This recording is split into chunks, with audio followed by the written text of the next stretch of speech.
Hi friends, வீரா சீரியலில் இன்றைக்கான எபிசோடில் என்ன நடக்க போகுதுன்னா, மாறன் கடைக்கு வந்த மெட்டீரியல்ஸ் எல்லாத்தையுமே செக் பண்ணிகிட்டு இருக்காரு.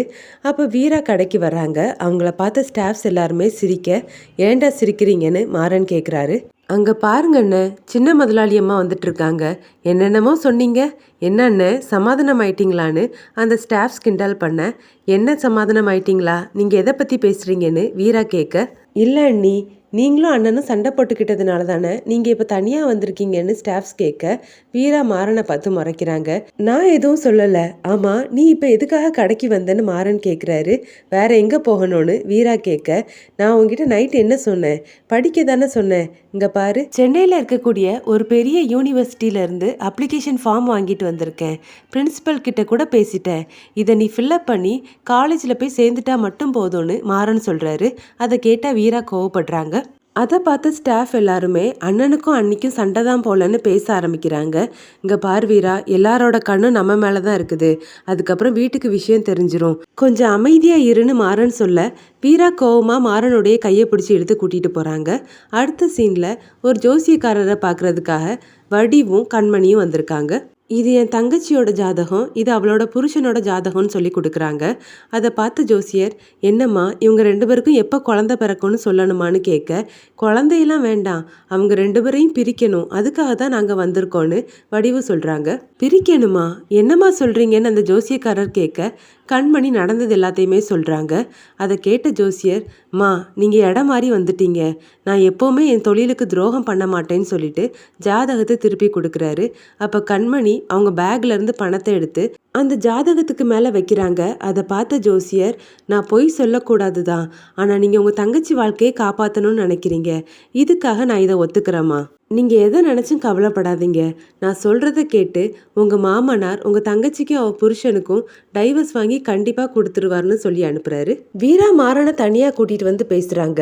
என்னடா நீ என்ன நினச்சிட்டு இருக்கேன்னு கேட்க, நான் தான் ஏற்கனவே நைட்டு உங்ககிட்ட சொன்னனே, நீ படிக்கிற வேலையை மட்டும் பாரு, இனி கடைக்கு வர வேண்டான்னு. உன்னை யார் இப்போ இங்கே வர சொன்னதுன்னு மாறன் கேட்க, என்னடா என் அண்ணனை முதல்ல கொன்ன, அப்புறம் என் கழுத்தில் தாலி கட்டி என் வாழ்க்கையே அழிச்ச, இப்போ என்னவோ நல்லவ மாதிரி என்னை படிக்க வைக்கிறேன்னு சொல்கிற. ஓ, நீ படிக்க வச்சாச்சுன்னா நீ பண்ணதெல்லாம் மறந்துட்டு உன் கூட சேர்ந்து சந்தோஷமாக வாழுவேன்னு நினைக்கிறியா? அதுக்காக அந்த படிப்புங்கிற ஆயுதத்தை கையில் எடுக்கிறியான்னு வீரா கேட்குறாங்க. இல்லடி, அந்த மாதிரி எந்த எண்ணத்துலேயும் நான் இதை செய்யலை. இங்கே பாரு, நம்ம 2 பேருக்கு இடையில இருக்கக்கூடிய கோவம் வருத்தம் எல்லாமே அப்படியே இருக்கட்டும், நீ எதையும் மாற்றிக்க வேண்டாம். ஆனால் நீ உன் அண்ணன் ஆசைப்பட்டதை நிறைவேற்றி வை, அதுக்கு நான் உனக்கு துணையாக இருப்பேன். அவர் ஆசைப்பட்டதுபடி நீ பெரிய பெரிய படிப்பெல்லாம் படி, உன்னோட வாழ்க்கையை கடைசி வரைக்கும் இந்த துணி கடையிலே கழிக்கலான்னு நினைக்கிறியா வீரா? உனக்கு இருக்கக்கூடிய திறமைக்கும் அறிவுக்கும் நீ இங்கே இருக்க வேண்டிய ஆளே இல்லை வீரான்னு மாறன் பேச, போதும் நிறுத்துடான்னு சொல்லி வீரா மாறன் கையில் இருக்கக்கூடிய அப்ளிகேஷன் ஃபார்மாக வாங்கி அதை கிழிச்சு அவரோட முகத்திலே தூக்கி எறிகிறாங்க. எனக்கு ஒன்றையும் பிடிக்கல, படிக்கவும் பிடிக்கல, எதுவுமே பிடிக்கல. யாரும் பண்ணக்கூடாத தப்ப நீ எனக்கு பண்ணியிருக்கடா. எந்த ஒரு கஷ்டம் வந்தாலும் அதை சமாளித்து வாழ கற்றுக்கணும்னு என் அண்ணன் எனக்கு சொல்லி கொடுத்துருக்காரு. நிறைய தடவை எங்கள் வீட்டில் சாப்பிட்றதுக்கு அரிசி கூட இல்லாமல் இருக்கிறத ஷேர் பண்ணி சந்தோஷமாக சாப்பிட்டு வாழ்ந்தோம். கஷ்டமான வாழ்க்கையாக இருந்தாலும் அதை சந்தோஷமாக மாற்றிக்கணும்னு என் அண்ணன் சொன்னதை கேட்டு வளர்ந்தவனா, இப்போ இது என்னடா வாழ்க்கைன்னு சொல்கிறது மாதிரி என் வாழ்க்கையை நீ மாற்றிட்டேன்னு சொல்லிட்டு வீரா அங்கேருந்து வருத்தப்பட்டுட்டே போகிறாங்க. அடுத்த சீனில் கண்மணியும் வடிவும் ஏற்பாடு பண்ண அந்த ஜோசியக்காரர் வீட்டுக்கு வந்திருக்காரு. அப்போ கண்மணி ராமச்சந்திரன் கிட்ட, மாமா இவர் பெரிய ஜோசியக்காரர், ஆன்லைனில் அப்பாயின்மெண்ட் வாங்கி இவரை வர வச்சிருக்கேன்னு சொல்ல, எதுக்குமா இதெல்லாம்னு ராமச்சந்திரன் கேட்குறாரு. இல்லை மாமா, வருஷத்துக்கு ஒருக்க வீட்டில் இருக்கக்கூடிய எல்லாருடைய ஜாதகத்தையும் ஜோசியக்காரர்கிட்ட கொடுத்து கணிக்கிறது ரொம்ப நல்லதுன்னு சொல்லுவாங்க. ஆனால் நம்ம வீட்டில் இருக்கக்கூடிய பிரச்சனையை பார்த்தாச்சுன்னா தினம் ஜோசியக்காரர் வீட்டில் தான் நம்ம போய் இருக்கணும் போல, எந்த ஆபத்தும் வந்துடக்கூடாதுன்னு சொல்லி தான் நான் இவரை போய் பார்த்தேன் மாமான்னு கண்மணி சொல்கிறாங்க. இவர்கிட்ட இப்போ ஜாதகத்தை கொடுத்து கணிக்கிறதுனால வரப்போகிற நல்லது கெட்டதை நம்மளால் தடுத்துடவாமா முடியும்? வரதான் செய்யும். எனக்கு இதில் நம்பிக்கை இல்லை, அவரை கிளம்ப சொல்லுன்னு ராமச்சந்திரன் சொல்ல, ஐயா நான் சொல்கிறத முதல்ல கேளுங்க, அப்புறமா நீங்கள் ஜாதகம் கணிக்கணுமா வேண்டாமான்னு முடிவு பண்ணிக்கோங்கன்னு அந்த ஜோசியர் சொல்கிறாரு. ராமச்சந்திரன் அமைதியாக நிற்க, ஐயா உங்களுக்கு 3 பசங்க சரிதானேன்னு கேட்க ஆமான்னு ராமச்சந்திரனும் சொல்றாரு. அந்த 3 பேருமே ஒவ்வொரு விதம். உங்க தங்கச்சி இப்போ வரைக்கும் கல்யாணம் பண்ணாம அந்த குழந்தைங்களுக்காகவே ஒரு தாயா இருந்து வாழ்ந்துட்டு வந்துட்டு இருக்காங்க. உங்க தங்கச்சி மட்டும் இல்ல, ஒரு பெண் தெய்வமும் உங்க குடும்பத்துக்கு துணையா இருக்குது. ஒருவேளை அது இறந்து போன உங்க மனைவியா கூட இருக்கலாம்னு சொல்ல ராமச்சந்திரன் அந்த ஜோசியரை பார்க்குறாரு. அந்த ஜோசியர் பேசுறத கேட்ட வள்ளி, இதெல்லாம் இந்த தெருவில் வந்து கேட்டாலே எல்லாருக்குமே தெரியுமேன்னு சொல்றாங்க. அம்மா, நான் இந்த ஏரியாவே கிடையாது, நான் இந்த ஜாதகத்தை பார்த்ததுனால தான் சொல்றேன். இந்த வீட்டோட கடைசி பையன் ஜாதகத்துல நிறைய பிரச்சனை இருக்குது. அவன் சின்ன வயசுலயே அவங்க அம்மாவை காவு வாங்கிட்டான். இவன் ஜாதகப்படி கொஞ்ச நாளைக்கு முன்னாடி இவனால 2 உயிர் கூட போயிருக்கும். இவன் கல்யாணம் கூட முறையா நடந்திருக்காது. ஒன்று ஓடி போய் கல்யாணம் பண்ணியிருப்பான், இல்லைன்னா ஏதாவது பொண்ணு கழுத்துல வலுக்கட்டாயமா தாலி கட்டியிருப்பான். உண்மைதானேன்னு கேட்க மாறனும் வீராவும் அந்த ஜோசியக்காரரை பார்க்குறாங்க. மாறன் அவரோட மனசுல, நான் தான் எந்த ஆக்சிடென்ட்டும் பண்ணலையே, அப்புறம் எதுக்காக இவர் இப்படி சொல்றாரு, ஒருவேளை ஃப்ராடா இருக்குமோன்னு மனசுக்குள்ளே நினைக்கிறாரு. இதுக்கு ஏதாவது பரிகாரம் இருக்குதா ஜோசியரேன்னு கண்மணி கேட்க, எந்த பரிகாரமும் இல்லைம்மா, இதுக்கு ஒரே வழி புதுசாக கல்யாணமான அந்த பொண்ணையும் அந்த பையனையும் பிரித்து வைக்கிறது தான் சொல்ல, அதை கேட்ட வள்ளி ஷாக் ஆகுறாங்க. இது வரைக்கும் இந்த ஜாதகத்தால் 3 உயிர் போயிருக்குது. 4வது உயிர் போகாமல் நீங்கள் தான் பாதுகாத்துக்கணும். ஒரு ஜோசியராக இதை சொல்ல வேண்டியது என்னோட கடமை. நான் அதை சொல்லிட்டேன். அந்த பையனையும் பொண்ணையும் பிரித்து வச்சாதான் அந்த 4வது உயிரை காப்பாற்ற முடியும்னு அந்த ஜோசியர் சொல்ல, யோ என்னையா நினச்சிட்டு இருக்க, ஏன் வீட்டுக்குள்ளேயே வந்து என்னென்னமோ பேசிட்டு இருக்க, அண்ணா அந்த ஆள் பேசுறத நீ என்னன்னா கேட்டுட்டு இருக்கன்னு வள்ளி கோவப்பட, வள்ளி அமைதியாயிருன்னு ராமச்சந்திரன் சொல்றாரு. இங்க பாருங்கம்மா, நான் தேவையில்லாம பொய் சொல்ல வேண்டிய அவசியம் கிடையாது. எனக்கும் இந்த குடும்பத்துக்கும் எந்த சம்பந்தமும் கிடையாது.